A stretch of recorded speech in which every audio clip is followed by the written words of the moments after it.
Bienvenidos y bienvenidos todas a la segunda clase de Aprendiendo R, enmarcada en la Olimpiada del Big Data. Hoy vamos a aprender vectores. Para definir vectores es necesario anteponer la letra C antes del paréntesis y separar los elementos del vector con coma.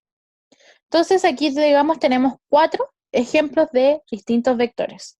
Siempre tenemos que anteponer la letra C, abrir paréntesis, y a partir de que abrimos el paréntesis vamos a ir escribiendo cada uno de los elementos y separándolos con coma.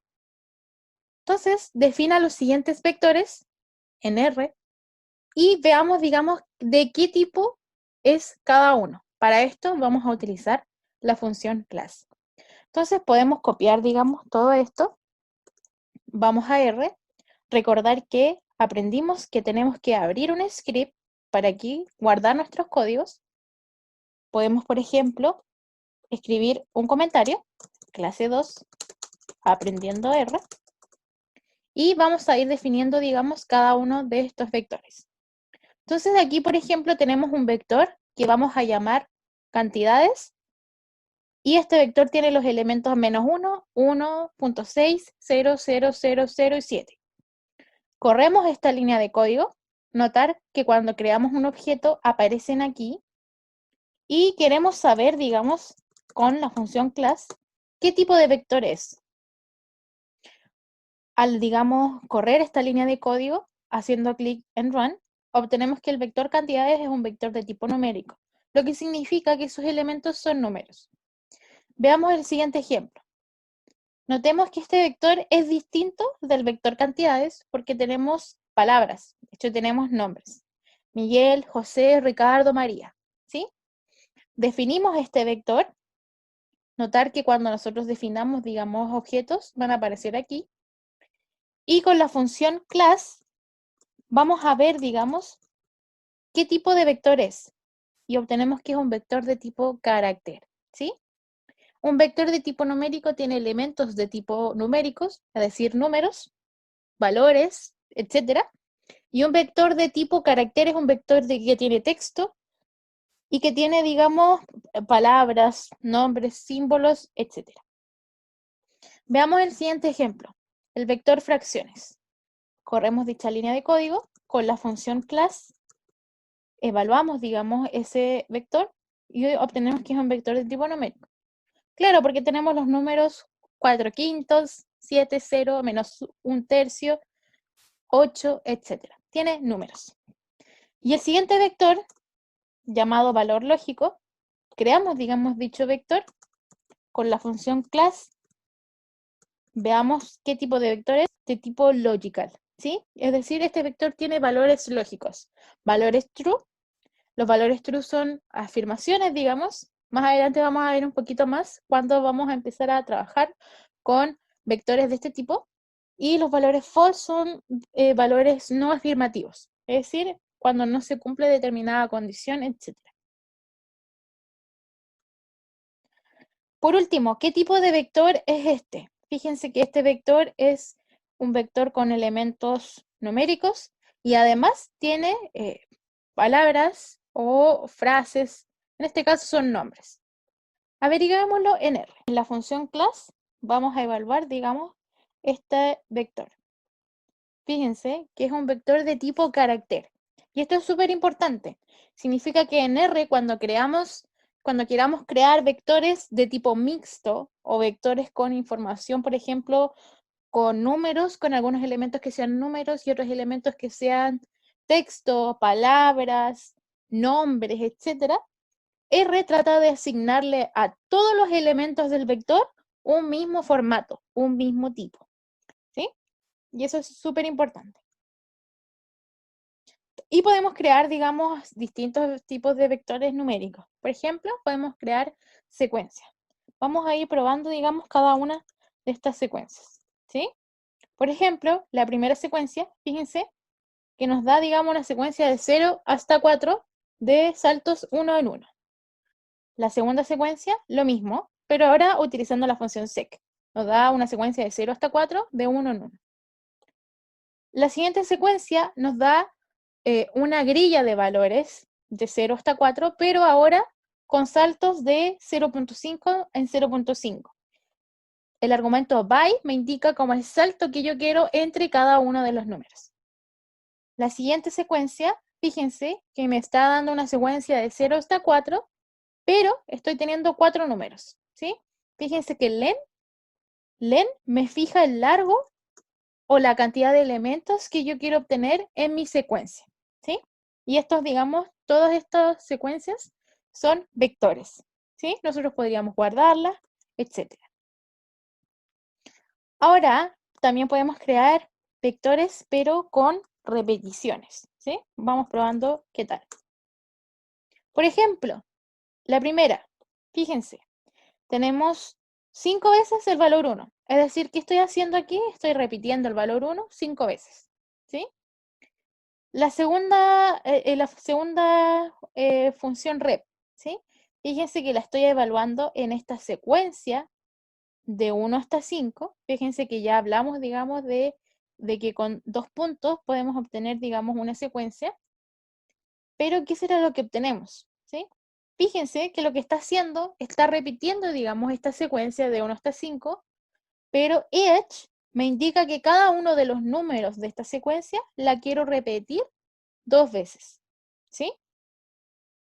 ¿Qué será lo que hace, digamos, esta siguiente línea de código? Fíjense que tenemos el vector 1,5 y tenemos otro vector aquí, 3,7. ¿Qué será lo que hará? Fíjense, el número 1, el primer elemento del vector de aquí, lo está repitiendo 3 veces y el segundo elemento de este vector lo está repitiendo 7 veces. Es decir, esto es como que el 1 con el 3 y el 5 con el 7. ¿Sí? El 1 lo repito 3 veces y el 5 lo repito 7 veces. La siguiente línea de código, fíjense, len, ya habíamos mencionado que era len, que te fija como el largo o la cantidad de elementos que tú quieres tener. Es decir, aquí vamos a obtener un vector de repeticiones de los valores 1 y 5 hasta que tenga 9 elementos. Es decir, un largo 9. Este vector tenga un largo 9. También es posible crear vector de vectores, ¿sí? Es decir, podemos ir alternando las funciones sec y rep y evaluarlas, digamos, adentro de un vector. Es decir, crear un vector con vectores. Vamos probando. Fíjense, tenemos la estructura, digamos, de un vector. Aquí estamos definiendo una repetición. Estamos repitiendo el vector 2,3 3 veces. Aquí estoy añadiendo otros elementos a estos vectores. Y aquí al final estoy añadiendo una secuencia. Del 15 al 17 de 0,5 en 0,5. Cuando corremos, digamos, esta línea de código, estamos obteniendo efectivamente eso. Primero, una secuencia una repetición, digamos, del vector 2 y 3, 3 veces. Tengo 2, 3, 2, 3, 2, 3.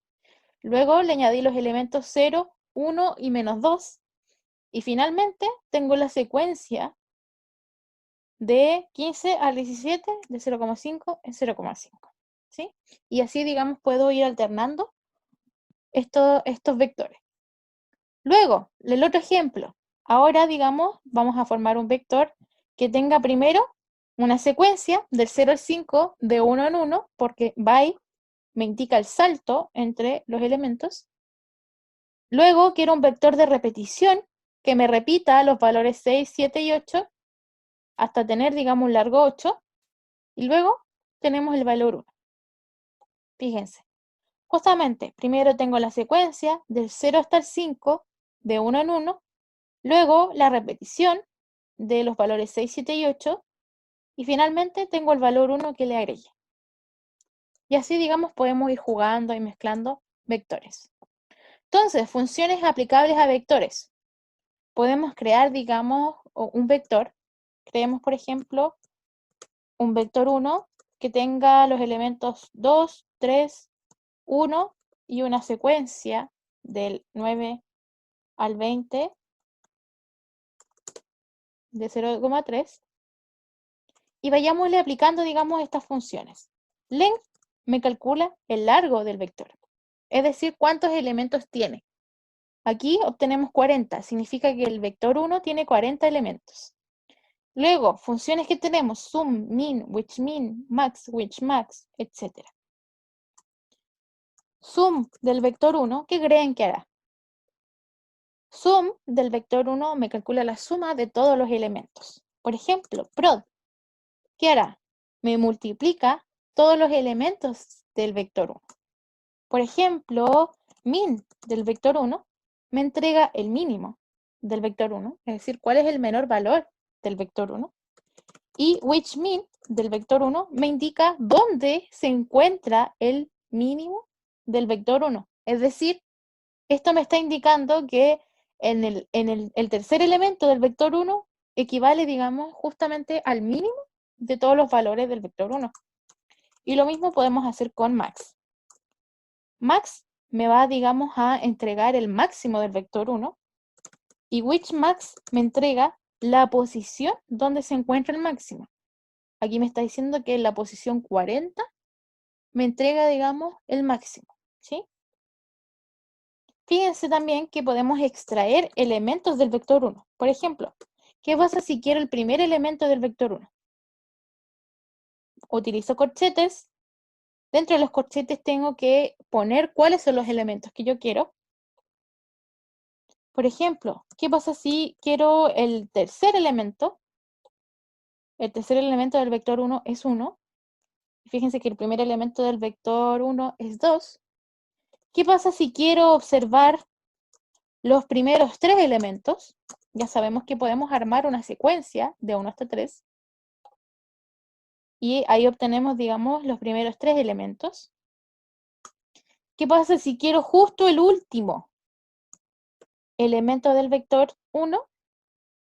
Entonces podemos utilizar, digamos, la función len del vector 1. Fíjense que len me entrega la cantidad de elementos que tiene el vector 1, por lo tanto, corresponde justamente a la posición del último elemento, ¿sí? Y aquí me indica, digamos, que el último elemento, digamos, del vector 1 es 19.8. Y así, digamos, podemos calcular, por ejemplo, el promedio del vector 1, la mediana del vector 1, por ejemplo, podemos obtener un cuantil. El cuantil, por ejemplo, 0.5, ya sabemos que corresponde justamente a la mediana, porque es el valor que reúne justo el 50%, digamos, de mis datos. Sort, por ejemplo, ¿qué es lo que hace? Me entrega el vector, pero ordenado de menor a mayor. Order del vector 1, por ejemplo, me entrega cuáles son las posiciones en las que yo debo ordenar de manera de tener este ordenamiento del menor al mayor. Y si yo, por ejemplo, utilizo vector 1, corchetes, order, vector 1, voy a tener mi vector ordenado, porque estoy extrayendo, digamos, los elementos, pero ordenado de manera de tener, digamos, este orden de menor a mayor, ¿sí? Y así, digamos, ustedes pueden ir jugando con todas las otras funciones que hay. Var me entrega la varianza, SD me calcula la desviación estándar, order, que fue lo que recién les mencioné, class me calcula, me entrega, digamos, el tipo de elementos que posee el vector, y así sucesivamente. Entonces, algunos ejercicios. Se posee información sobre el porcentaje de obesidad en la población de distintos países. Tenemos el país y tenemos el índice de obesidad, ¿sí? Primero, escriba la información en dos vectores, un vector que sea país y otro vector que sea porcentaje. Entonces vamos a escribir los elementos, digamos, de país y de índice de obesidad, ¿sí? Entonces vamos a definir un vector que se llame país y aquí vamos a ir escribiendo todos los países.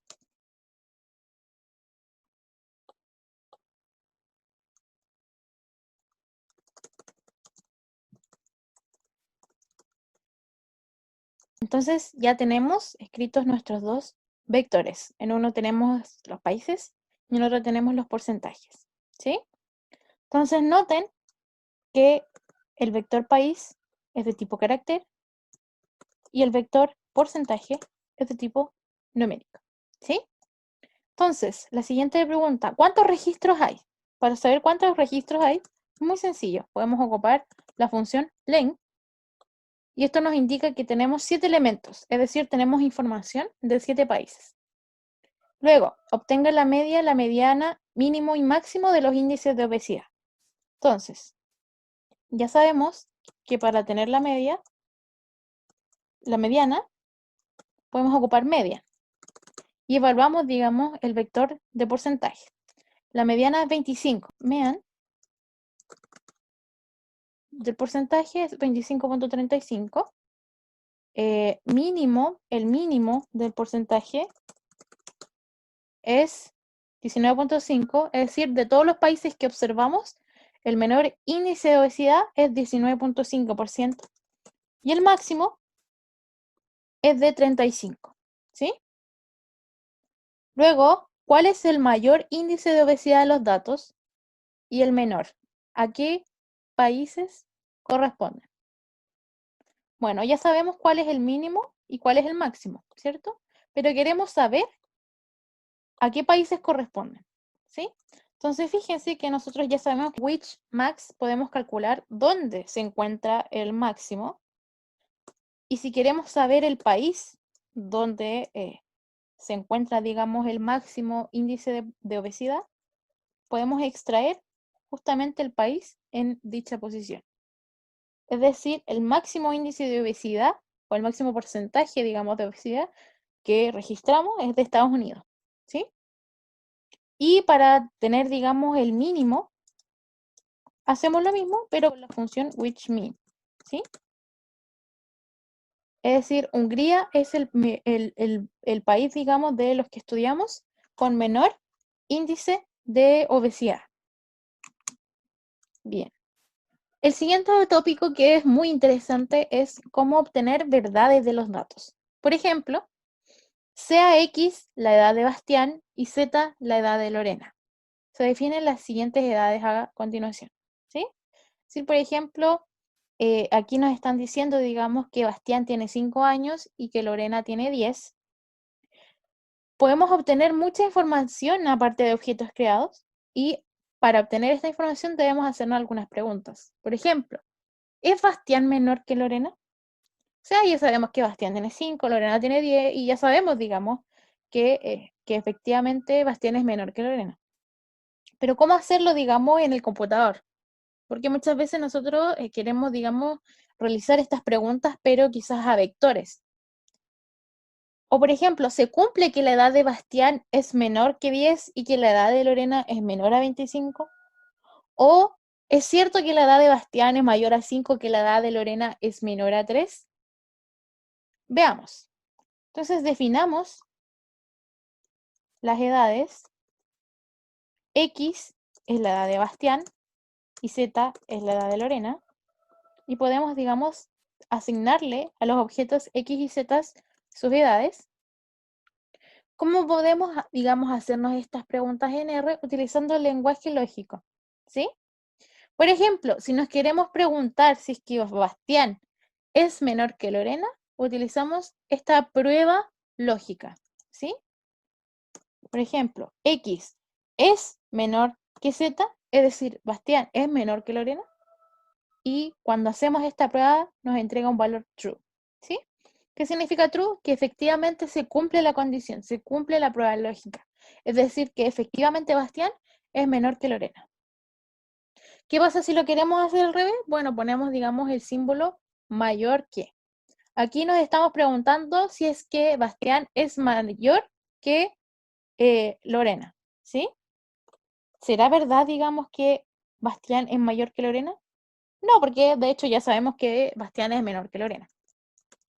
Aquí, por ejemplo, si le añadimos un igual, vamos a estar preguntándonos si es que X es menor o igual a Z. Es decir, podría pasar, digamos, de que Bastián tenga la misma edad que Lorena, ¿sí?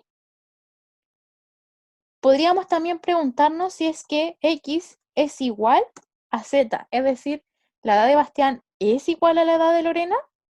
Apretamos Run y nos aparece un false. Significa que en realidad no son iguales. Y podemos preguntarnos si es que son distintas, ¿sí? X es distinta a Z, es decir, las edades de Bastián y Lorena son diferentes. Sí. True significa que sí, que es verdadera, digamos, dicha prueba lógica. Y digamos, podemos preguntarnos, hacernos varias preguntas con los operadores y con este operador de aquí. Por ejemplo, probemos esta.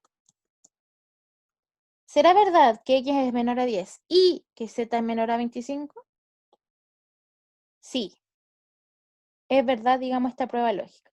El operador y se utiliza cuando yo quiero que ambas pruebas lógicas sean verdaderas. Y el operador o me indica cuando yo puedo tener que una condición se cumple o la otra. El comando which selecciona solo los valores true de una prueba lógica y también podemos conocer cuántos registros no cumplen la condición con table. Esto lo vamos a ejercitar la próxima clase. Y también ya comenzaremos a trabajar con matrices y tablas de datos. Aprender sobre vectores es importante para comprender la estructura de las tablas de datos.